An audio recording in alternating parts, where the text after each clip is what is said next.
Hi, this is Sean Clark from the Horror Channel. I'm here with Scream Queen herself, PJ Souls. How you doing today? I'm doing great. So we're here at the Necrocomicon convention, and I'm sure you get all kinds of crazy questions from fans. What are some of the things they ask you? Well, let's see. I've signed a couple of shirts, a couple of DVDs. Nothing too crazy at this place, actually, but Always ask you to say totally. always ask me to say totally, sign totally, go get me a beer, see anything you like, things like that. So, Carrie, I didn't have too many lines that are, I guess, memorable, but everybody always asks me, do you still have the red hat? And I don't. Too bad. So what have you thought of some of the Carrie remakes, having been involved with the original? Carrie remakes like the remake that they had on TV? Yes. You mean? Ooh. Well, there was a couple different incarnations of Carrie. So what did you ever get a chance to see it? I did see that one. I didn't. Well, I don't know. I didn't think that the lead girl that they picked to play Carrie looked really like how I envisioned Carrie, because Sissy Spacek was just so perfect that unless they got somebody that kind of looked like her, she looked a little bit just more, I don't know, like a creepy girl rather than a plain girl, which is what Carrie was. And the weirdness about Carrie was her upbringing and her mother, not so much what she looked like, because really Sissy is a beautiful girl. She's just a little off the beaten, a little off center for good looks, So tell me a little bit about how you yourself got involved in Halloween. In Halloween, well, it was a casting audition like all the others, and recently I've heard that John Carpenter said that he actually wrote the part for me because of seeing me in Carrie. He never told that to me, but I showed up at an audition like all the other actors, and it was one of the first auditions that a director actually, after I read, said, "You got the part," and I thought that was pretty cool because that rarely happens. But he said I was the only one that read totally the right way, and I said, well, how else do you say it but the way I'm saying it? He goes, you'd be surprised. How does it make you feel to have been a part of a film that has become this iconic monster? Gosh, it feels great. I mean, now that I'm older and I have kids, and it just has revived a whole horror genre, and I get to be in movies like Devil's Rejects because Rob Zombie calls me up and say, oh, Halloween was my favorite movie. In fact, for his 40th birthday, I gave him my original script of Halloween. So, because he invited me to his party. I'll invite you to a party. Can I have something? But it's really an honor, and it's great that it just keeps going on, and people just want to know more and more about it. But it was just a simple film that we all collaborated on, and it was just one of those in the spirit, in the moment, and it turned out to be great. What was it like working on Devil's Rejects with Rob? That was great. I actually only shot one day because I had a cameo, but I was very excited, and Rob was cute because I brought Local H has a CD out called Whatever Happened to PJ Souls, and since he's a music guy, I thought I'd bring it.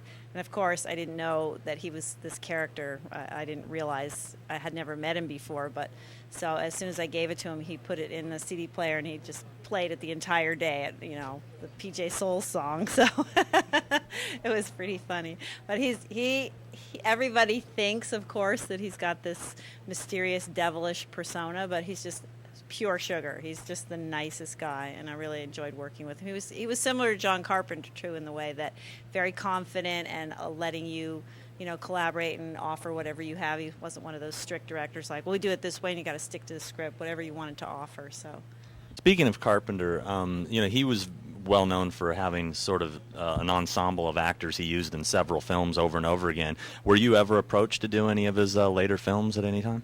No, and I was upset, obviously, that I died in Halloween because Jamie lived and she got to do the next bunch of movies. Although I guess Nancy Loomis did too. But Nancy Loomis and her husband were really good friends of John Carpenter. But no, I guess he had enough young girls, and at the time, also after Halloween, he married Adrienne Barbeau. So. But I had done other movies after that too. So, I mean, it would have been nice. John, I'm still here. You did the actual narration for the Halloween 25 Years of Terror DVD. Could you tell us a little bit about what that was like? That was really cool. I mean, I didn't get to see anything as I was doing it. It was done in a studio, and I was just reading it, but it brought back a lot of memories, and it was just really fun to do, and I was honored that they asked me. I thought that was totally cool. So tell us a little bit about what you're doing now. I know you're promoting this film Death by Engagement. Tell us a little bit about it. Yes, my neighbors. My daughter babysits for these people, Penny and Phil, and they found out that my daughter's, that her mom was PJ Souls, so we became friendly, and they were like, "Yeah, we're going to do this movie. Could you be in it?" And I'm like, "Well, that's kind of weird," but then I read the script, and I really liked Phil's sense of humor, and I liked my part, and so I thought, well, that would be fun, and it turned out to be a really cool experience. And then, of course, my other neighbor on the other side heard about it. He's an old-time actor, Ross Hagen, and he was doing a movie, and he said, "Hey, you just did that film. How about doing a part in mine?" And that's called Murder on the Yellow Brick Road. And then I did another film that they actually just called me up for because probably of Halloween. They wanted some kind of a horror-based, celebrity type. And I play the crazy lady next door in The Tooth Fairy.